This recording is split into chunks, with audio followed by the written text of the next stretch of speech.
গাজায় হাজার হাজার মানুষের মৃত্যু, শিশুদের করুণ আর্তনাদ, ধ্বংসস্তূপে পরিণত এক একটা শহর। এই নির্মম বাস্তবতার পেছনে যারা আছে তারা শুধু রাজনীতিবিদ বা সেনাবাহিনী নয়। জাতিসংঘের এক প্রতিবেদনে উঠে এসেছে ৬০টিরও বেশি আন্তর্জাতিক কোম্পানি এই গণহত্যাকে লাভজনক ব্যবসায় পরিণত করেছে।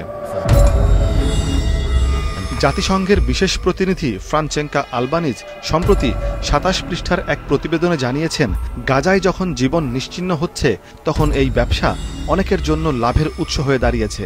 এই কোম্পানিগুলো প্যালেস্টাইনিদের জাতিগতভাবে নির্মূল করার অভিযানে অর্থনৈতিকভাবে জড়িত। রিপোর্টটি এবছর জুলাইয়ে জাতিসংঘ মানবাধিকার পরিষদে উপস্থাপন করা হয়েছে।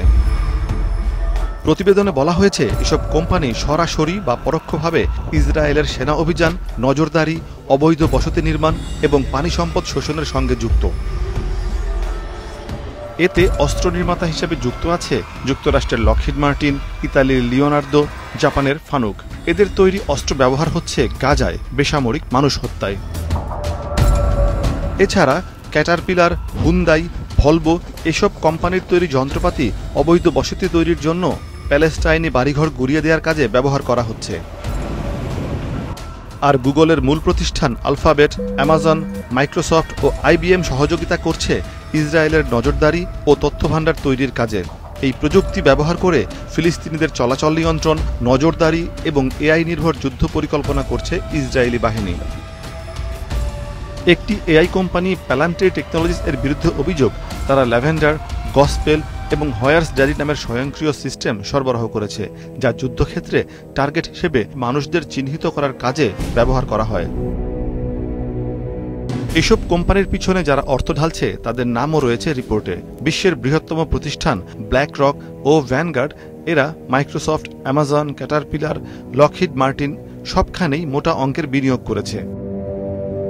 ২০২৩ সালের অক্টোবর থেকে ইসরায়েলের সামরিক ব্যয় ৬৫% বেড়ে দাঁড়িয়েছে $৪৬.৫ billion. Tel Aviv stock exchange বেড়েছে ১৭৯%। জাতিসংঘ বলছে, আন্তর্জাতিক আইন অনুযায়ী কোনো কোম্পানি যদি মানবাধিকার লঙ্ঘনে সহযোগিতা করে তবে তারা আন্তর্জাতিক অপরাধে জড়িত হিসেবে বিবেচিত হতে পারে। এসব কোম্পানির শীর্ষ কর্মকর্তারাও বিচারের মুখোমুখি হতে পারেন।